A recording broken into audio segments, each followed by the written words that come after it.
الحمد لله نحمده ونصلي على رسوله الكريم أما بعد فأعوذ بالله من الشيطان الرجيم بسم الله الرحمن الرحيم يا أيها الذين آمنوا استعينوا بالصبر والصلاة إن الله مع الصابرين صدق الله العظيم. حضرات، انسان کی جب تخلیق ہوتی ہے، انسان جب پیدا ہوتا ہے، پیدا ہونے کے بعد سے لے کر فوت ہونے تک تلک الایام نداولها بین الناس کے تحت انسان کے اوپر اچھے دن بھی آتے ہیں، برے دن بھی آتے ہیں. انسان کی زندگی میں اتار چڑھاؤ آتا رہتا ہے. انسان کی زندگی کے اندر کبھی خوشی آ جاتی ہے، کبھی غمی آ جاتی ہے. انسان ہونے کے ناطے ہم انسان ہیں، اس لیے ہماری زندگی کے اندر رد و بدل ہوتا رہتا ہے. جس طرح دن اور رات تبدیل ہوتے رہتے ہیں، اسی طرح انسان کی زندگی کے حالات بھی بدلتے رہتے ہیں. حضرات گرامی قدر، انسان کی زندگی کے حالات بدلتے رہتے ہیں. ہمیں ان حالات کے اندر کیا کرنا چاہیے؟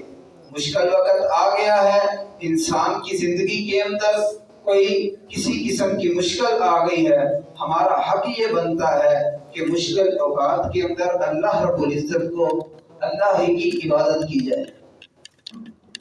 اللہ رب العزت نے قرآن کے اندر فرمایا یا ایھا الذین آمنوا استعینوا بالصبر والصلاۃ، اے ایمان والو مدد طلب کرو صبر کے ساتھ اور نماز کے ساتھ. صبر کے ساتھ صبر کر کے، صبر کیسا کرنا ہے؟ جیسا صحابہ کرام رضوان اللہ علیہم اجمعین نے کیا، انبیاء کرام علیہم السلام نے صبر کیا ہے. حضرات گرامی قدر، غور کرنے والی بات یہ ہے، اللہ رب العزت نے خاص صیغے کو استعمال کیا ہے. یا ایھا الذین آمنوا، اے ایمان والو. یا ایھا الانسان کہہ کر کے پوری انسانیت کو نہیں بلایا، بلکہ خاص ایک گروہ ہے پوری انسانیت میں سے جو ایمان والا ہے، جو مومنوں کا ہے، جو لا الہ الا اللہ کی صدا لگانے والا گروہ ہے، جو اطیعوا اللہ و اطیعوا الرسول کے مفاہیم کو سمجھنے والا گروہ ہے، جو اللہ احکم الحاکمین کی عبادت کرنے والا گروہ ہے، جو محمد الرسول اللہ صلی اللہ علیہ وسلم کی اطاعت کرنے والا گروہ ہے. اس گروہ کو بلایا ہے یا ایھا الذین آمنوا. اور ہمیں خوش ہونا چاہیے، ساری دنیا کے بادشاہوں کا شہنشاہ ہمیں بلا رہا ہے، ہمیں پکار رہا ہے، ہمیں آواز دے رہا ہے. آج ہمیں کوئی وڈیرا، کوئی چودھری، کوئی نمبردار، کوئی وزیر اعظم، کوئی وزیر اعلیٰ، کوئی عہدے دار آدمی ہمارا نام لے لے، ہماری ہوا تبدیل ہو جاتی ہے. اور فلاں بندے نے میرا نام لیا، اور فلاں چودھری نے میرا نام لیا. اور ہمیں خوش ہونا چاہیے، ساری دنیا کے بادشاہوں کا شہنشاہ ہمیں بلا رہا ہے. یا ایھا الذین آمنوا، اے ایمان والو. جی پروردگار جی، کیا حکم ہے ہمارے لیے؟ استعینوا، کوئی مشکل وقت آ جائے، کوئی کسی قسم کی دکھ تمہیں پہنچ جائے، کسی قسم کا کوئی مشکل وقت تمہارے اوپر آ جائے، دو کام تم نے کرنے ہیں، انعام کے اندر تمہیں میرا ساتھ ملے گا. ان اللہ مع الصابرین، اللہ فرماتے ہیں میں صبر کرنے والوں کے ساتھ ہوں. غصہ انسان کو آ جاتا ہے، غصے کے اندر ہمیں کیا کرنا چاہیے؟ اللہ کے نبی محمد رسول اللہ صلی اللہ علیہ وسلم نے فرمایا انسان بہادر انسان وہ ہے جو صبر کرتا ہے اپنے غصے کے اندر. نہ کہ کشتی کرتے وقت جو کسی کی کمر کو نیچے لگا دے، وہ پہلوان نہیں ہوتا. پہلوان آدمی وہ ہے دنیا کے اندر رہتے ہوئے غصہ آ گیا ہے، غصے کے اندر گرا پڑا ہے، کچھ بھی کر سکتا ہے، لیکن اپنے ہوش و حواس نہیں بدلتا. اپنے ہوش کے اندر رہتے ہوئے پوری فقاہت کے ساتھ، پوری ذہن سازی کے ساتھ اس غصے کو کنٹرول کرتا ہے، صبر کرتا ہے. وہ آدمی بہادر اور پہلوان آدمی ہے. اللہ رب العزت فرماتے ہیں استعینوا، کوئی مشکل وقت آ جائے مدد طلب کرو بالصبر، صبر کے ساتھ. اللہ رب العزت صبر کس طرح کرنا ہے؟ فرمایا صبر ویسے کرنا ہے جیسے نوح علیہ السلام نے 950 سال سے زیادہ اللہ رب العزت کے دین کی تبلیغ دی ہے، پھر بھی اللہ کی طرف کوئی نہیں آیا. صبر کیا تھا تو ہی 950 سال عبادت کی تبلیغ کرتے رہے ہیں. تو اللہ رب العزت نے فرمایا صبر ویسا کرنا ہے جیسا انبیاء کرام نے کیا. سیدنا ابراہیم علیہ السلام خلیل اللہ ہے، اللہ کے بڑے پر گزشتہ پیغمبر ہیں، اولو العزم پیغمبروں میں سے ہیں، صبر کیا ہے، کبھی آگ کے اندر ان کو پھینکا گیا، کبھی ان کو گھر سے نکال دیا گیا، کبھی باپ نے گھر کے دروازے ان کے لیے بند کر دیے گئے، کبھی قوم والوں نے ان کو اپنے علاقے اور قبیلے سے دربدر کر دیا، لیکن اللہ رب العزت کے احکامات کو مانتے رہے ہیں، اللہ کی وحدانیت کو بیان کرتے رہے ہیں، صبر اور تحمل کے ساتھ اپنے کام کو کرتے رہے ہیں۔ اللہ نے انعام کے اندر کیا دیا ہے؟ خلیل اللہ بنا دیا ہے، اپنا دوست بنا لیا ہے، اپنا برگزیدہ پیغمبر اور اولو العزم رسول بنا لیا ہے۔ حضرات گرامی قدر، صبر ویسا کرنا ہے جیسے ہمارے پیارے نبی صلی اللہ علیہ وسلم، حضرت محمد رسول اللہ صلی اللہ علیہ وسلم نے کیا۔ صبر کیسا تھا ان کا؟ اللہ اکبر۔ طائف کی وادی کے اندر جاتے ہیں، کس کام سے جاتے ہیں؟ ذاتی کام کوئی نہیں ہے، کوئی اپنے گھر والوں کا، کوئی اپنے خاندان کا، کوئی اپنے قبیلے کا کام نہیں ہے، دین کی دعوت کے لیے جا رہے ہیں، دین کو پھیلانے کے لیے جا رہے ہیں، اللہ کے احکامات کو سنانے کے لیے جا رہے ہیں۔ جا کر کے وہاں کے سرداران کو دعوت دی ہے دین کی، آگے سے پتھر ملتے ہیں، گنڈے اور لفنڈے جو لوگ ہیں وہاں کے، میرے نبی کے اوپر نعوذ باللہ پتھروں کی برسات کر دیتے ہیں۔ میرے نبی لہو لہان ہے، میرے نبی کا جوتا مبارک نالے پاک خون سے لطبت ہے، دندان مبارک شہید ہے۔ جبریل علیہ السلام آئے ہیں، فرمایا اللہ کے نبی حکم دیجئے، طائف کی وادی والوں کو دونوں پہاڑوں کے درمیان مسل کر کے رکھ دیتے ہیں، نشانہ عبرت بنا دیتے ہیں، ان کا نام و نشان دنیا سے مٹا دیتے ہیں۔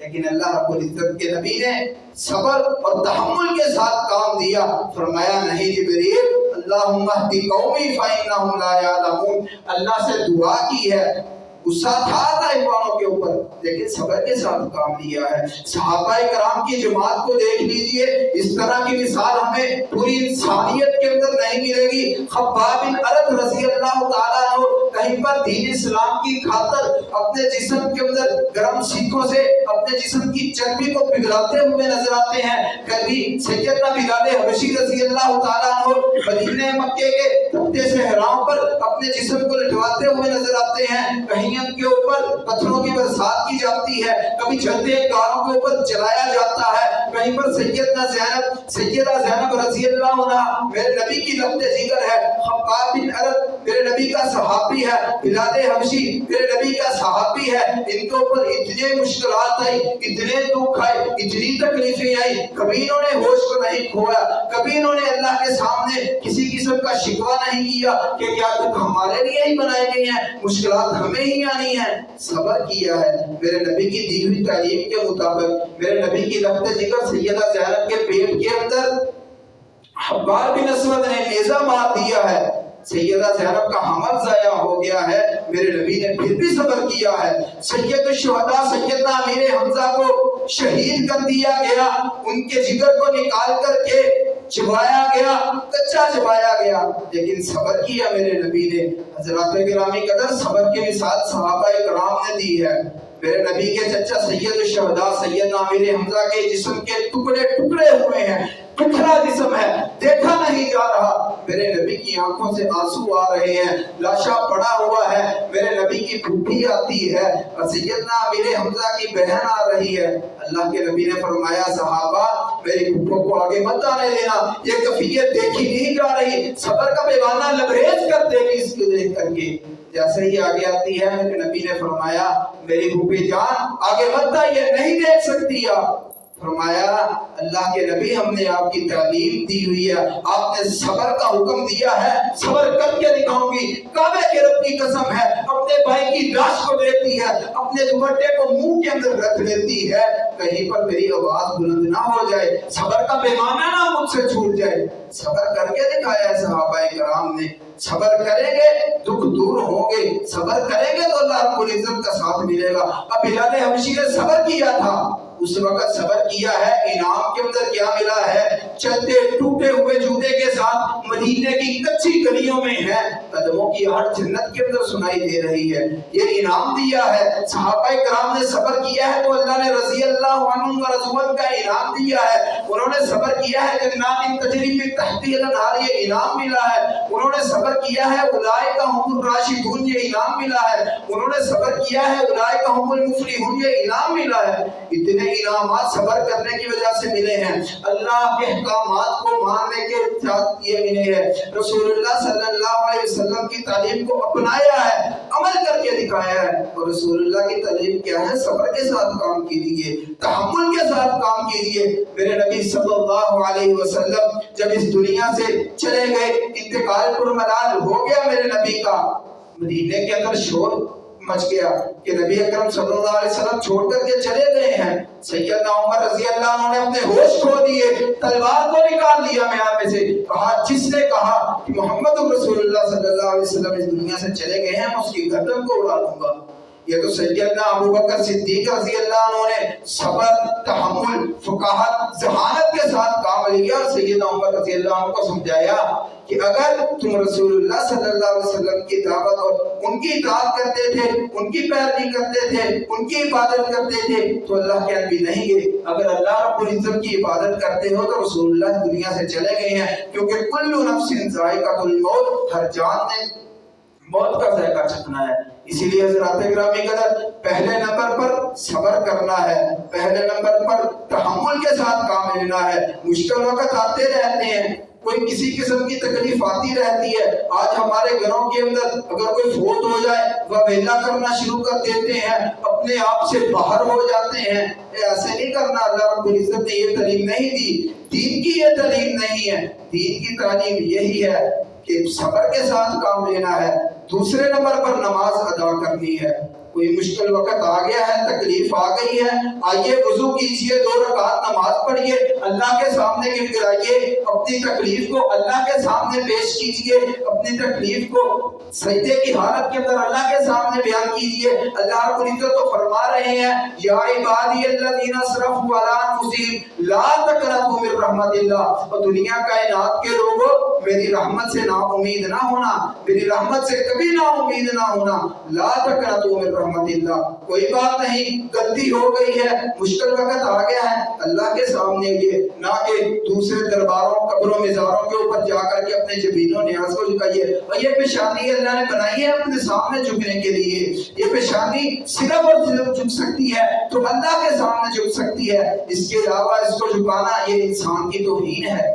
اسی لیے صبر کے ساتھ کام کرنا چاہیے۔ مشکل وقت آتے رہتے ہیں، دکھ آتے رہتے ہیں، صحابہ سے بڑے دکھ کسی کے اوپر نہیں ہے۔ اللہ کی قسم، ان کے اوپر جو دکھ آئے ہیں وہ کسی کے اوپر نہیں ہے۔ کبھی قحط سالی ہے، کہیں پر 3 سال شب ابی طالب کے اندر بھوکے ہیں، پیٹ کے پتے کھا کھا کے گزارا کر رہے ہیں، کہیں پر غار حرا کے اندر 3 دن میرے نبی کے ساتھ سیدنا ابوبکر صدیق رضی اللہ عنہ رہ رہے ہیں۔ یہ صبر کیا ہے انہوں نے، اور انعامات کے اندر اللہ نے قرآن سارے کا سارا صحابہ کے اخلاقیات کو بیان کرتا ہے، سارے کا سارا صحابہ کی زندگیوں کو بیان کرتا ہے، صحابہ کے گزارے ہوئے لمحوں کو، اوقات کو قرآن بیان کر رہا ہے۔ وہ دنیا کے اندر رہ کر کے صبر کرتے ہیں، ادھر سے قرآن اللہ بنا کر کے نازل میرے نبی کے سینے کے اوپر کر دیتے ہیں۔ اسی لیے یہ قرآن نازل ہوا ہے، اس کے اندر تعلیمات صحابہ کی ہے، ہمیں اس کے اوپر عمل کرنا چاہیے۔ مشکل کے اندر اپنے ہوش و حواس کو کھونا نہیں چاہیے، مشکل کے اندر اپنے صبر والے پیمانے کو لبریز نہیں کرنا چاہیے۔ اللہ کے نبی کا حکم مانتے ہوئے اپنی گردن کو جھکانا چاہیے، اور اللہ کے سامنے آ کر کے 2 رکعت نماز پڑھے، اپنے ہاتھوں کو بلند کریں، اپنے آنسوؤں کو نکالیں، اللہ کے سامنے اپنی مشکل کو بیان کریں، نہ کہ مزاروں کے اوپر جا کر کے اپنی جبین و نیاز کو بھی جھکاؤ اور گناہ بھی لو اور اللہ کے ساتھ شریک بھی بناؤ، اور کوئی کسی قسم کی دکھ بھی تمہارا دور نہیں ہوتا۔ برعکس اس کے قیامت والے دن دوزخ کے عذاب کے اندر چلے جائیں گے، کیونکہ اللہ رب العزت نے فرمایا ان الشرک لظلم عظیم، شرک بہت بڑا ظلم ہے، اس کی معافی نہیں ہوگی۔ دنیا کے اندر رہتے ہوئے ہر گناہ کی معافی ہو جائے گی، لیکن اگر تم شرک کرتے کرتے اس دنیا سے چلے گئے، دوزخ تمہارا ایندھن بنا دیا جائے گا تمہیں دوزخ کا۔ اس لیے اللہ کے احکامات کو ماننا ہے، کیا احکامات ہیں کہ صبر کرنا ہے، صحابہ جیسا صبر کرنا ہے۔ انا کے اندر غصہ آ گیا، لڑائی ہو گئی ہے جی، میں تکبر کے اندر نہیں آنا، قارون تکبر کے اندر آیا تھا، زمین کو پھاڑ دیا گیا، فرمایا قیامت کی دیواروں تک قارون زمین کے اندر دھنستا چلا جائے گا۔ جب قارون کے اندر تکبر تھا، انا پرستی تھی، وہ کہتا تھا میں ہوں، لوگ کہتے تھے اللہ نے تمہیں مال دیا ہے خرچ بھی کیا کر، وہ کہتا تھا یہ میں نے اپنی مرضی سے کمایا ہے، اپنی محنت سے کمایا ہے، اپنے زور سے اتنی دولت اکٹھی کی ہے۔ اس کے پاس دولت کتنی تھی؟ اس کے دولت کی جو چابیاں تھی خزانوں کی، وہ اونٹوں کا ایک پورا قافلہ اٹھایا کرتا تھا۔ اتنے خزانے تھے، جس کی چابیاں اتنی ہیں اس کے خزانے کتنے ہوں گے؟ اتنا امیر انسان شاید دنیا کے اندر آج تک نہیں آیا۔ تکبر تھا، انا پرستی تھی، زمین کھلی ہے، دھنسا دیا گیا، جاتے ہوئے پھر تکبر کرتا ہے، کہتا ہے اللہ کو میرے خزانے چاہیے تھے، نعوذ باللہ۔ اللہ نے اس کے خزانوں کو اس کے اوپر پھینک دیا، فرمایا قیامت تک قارون اور اس کے خزانے زمین کے اندر دھنستے چلے جائیں گے۔ حضرات اس لیے غصے کے اندر آ کر کے، اپنی انا پرستی کے اندر آ کر کے اپنے صبر کا پیمانے کو لبریز نہیں کرنا، بلکہ صبر کر کے دکھانا ہے، انعام ملے گا ہمیں، اللہ نے وعدہ کیا ہے۔ ایک صبر کر لو، دوسرا نماز پڑھ لو، ان اللہ مع الصابرین، اللہ رب العزت صبر کرنے والوں کے ساتھ ہے۔ جس کے ساتھ اللہ کا ساتھ ہو اسے تو خوش ہونا چاہیے۔ آج ہمارے کاندھے کے اوپر کوئی بڑا آدمی ہاتھ رکھ دینا، ہمیں اللہ شہری ملت بن جاتی ہے، لو جی یہ فلانا میرے ساتھ ہے، اب مجھے زمانے کا کوئی ڈر نہیں، مجھے کوئی کچھ نہیں کہہ سکتا۔ اور جب تم صبر کر کے نماز کو ادا کرو گے، اللہ رب العزت کہتے ہیں میں تمہارے ساتھ ہوں۔ وہ کتنی بڑی اعزاز کی بات ہے، اللہ ہمارا ساتھ دے رہے ہیں۔ اللہ رب العزت کہہ رہے ہیں میں تمہاری مشکلات کو دور کر دوں گا، تمہاری تکلیفوں کو دور کر دوں گا۔ وَمَن يَتَّقِ اللَّهَ يَجْعَل لَّهُ مَخْرَجًا، فرمایا تقویٰ کرو، صرف اللہ سے ڈرو اور اللہ کے سامنے جھکو، یجعل لَّهُ مَخْرَجًا، آسانیوں والے راستے تمہارے لیے بنا دوں گا، دکھوں میں سے نکلنے کے لیے تمہارے لیے میں راستوں کو کھول دوں گا، تمہارے لیے میں آسانیاں پیدا کر دوں گا۔ اسی لیے میرے بھائیوں مشکل وقت کے اندر صبر اور نماز کے ساتھ کام لینا ہے۔ اگر اللہ کا ساتھ چاہتے ہو، یہ دنیا کیا ہے؟ دھوکے کا سامان ہے۔ وَمَا أَمْوَالُكُمْ وَأَوْلَادُكُمْ فِتْنَةٌ، یہ مال دھوکا ہے، یہ اولاد دھوکا ہے، تمہیں اللہ کے دین سے دور کرتا ہے، مال تمہیں اللہ کے احکامات سے دور کر دیتا ہے۔ آج لوگ دنیا کے رنگینیوں کے اندر چلے پھرتے ہیں، اتنے بھول گئے ہیں، دنیا کے رنگینیوں کے اندر رنگ چکے ہیں۔ اور یاد رکھو فلاح پانا چاہتے ہو تو یہ دین کے راستے کی طرف آؤ، اللہ کے دین کے رنگ کو اپنا لو۔ یہ ایک رنگ ہوتا ہے، اس کا رنگ تبدیل نہیں ہوتا۔ جس رنگ کے اندر رنگ چکا ہے، جس نے اس کی رنگت کو اپنے اوپر پہنا لیا، وہ جنت کا مہمان بن جائے گا۔ اسی لیے میرے بھائیوں مشکل وقت کے اندر اللہ کے احکامات کو ماننا چاہیے، اللہ کی دی ہوئی تعلیم کے اوپر عمل کرنا چاہیے، رسول اللہ صلی اللہ علیہ وسلم کے بتلائے ہوئے طریقے کے مطابق زندگی کو گزارنا چاہیے، صحابہ کرام کے بتلائے ہوئے طریقے کے مطابق زندگی کو گزارنا چاہیے۔ دین ہم تک صحابہ کرام کی وجہ سے پہنچا ہے، اگر ہم صحابہ کرام کو دین میں سے سکیپ کر دیں گے، نکال دیں گے، تو یہ دین تو ہمارے تک پھر آیا ہی نہیں۔ یہ دین ہم تک پہنچایا ہے صحابہ نے، اور دین کی تعلیمات کیا ہے کہ مشکل وقت کے اندر صبر کرنا ہے اور نماز کو ادا کرنا ہے۔ حضرات مشکل وقت کے اندر اپنے پیمانے کو لبریز نہ کیا کریں، صبر کریں، صحابہ کرام جیسا، انبیاء کرام جیسا، صحابیات جیسا، امہات المؤمنین جیسا، سیدہ خدیجہ رضی اللہ تعالیٰ عنہا مدینہ مکے کی مالدار عورت ہیں، تجارت کرنے والی، بہت زیادہ امیر ترین عورت ہیں۔ شادی میرے نبی کے ساتھ ہوئی ہے، میرے نبی کی ہمیشہ یہی خواہش ہوتی تھی کہ اللہ دنیا کے اندر میں زندہ رہوں، یتیموں مسکینوں اور غرباء کے ساتھ رہوں، کل قیامت والے دن اٹھایا جاؤں، مسکینوں اور غرباء کے ساتھ اٹھایا جاؤں۔ میرے نبی کی یہ تعلیم تھی، اور سیدہ خدیجہ مالدار عورت تھی، لیکن میرے نبی کے ساتھ شادی کی ہے، ساری دولت کو چھوڑ دیا، مال کو چھوڑ دیا، میرے نبی نے جو تعلیم دی اس کے اوپر صبر کیا۔ مال چھوڑنا اتنا آسان ہے؟ آج تجھ سے تیری پراپرٹی کو چھین لے تو صبر کر سکتا ہے؟ سیدہ خدیجہ نے سب کچھ چھوڑ دیا، صبر کر کے دکھایا ہے۔ اور میرے نبی خدیجہ کے فوت ہونے کے بعد بھی مثالیں دیا کرتے تھے، کہتے تھے خدیجہ خدیجہ تھی۔ سیدہ عائشہ رضی اللہ عنہا کو اکثر کہا کرتے تھے خدیجہ خدیجہ سی، اس کا مقام کوئی نہیں پا سکتا۔ اسی لیے صبر کرنا مشکل ہوتا ہے، لیکن اگر صبر کر لیا تو کہتے ہیں نا صبر کا پھل میٹھا ہوتا ہے، اور واقعہ ہی میٹھا ہوتا ہے، اللہ کا ساتھ مل جائے گا، اس سے بڑھ کر خوشی والی بات نہیں ہے۔ اللہ رب العزت سے دعا ہے کہ اللہ رب العزت ہمیں صبر کرنے کی توفیق عطا فرمائے اور نماز کو ادا کرنے کی توفیق عطا فرمائے۔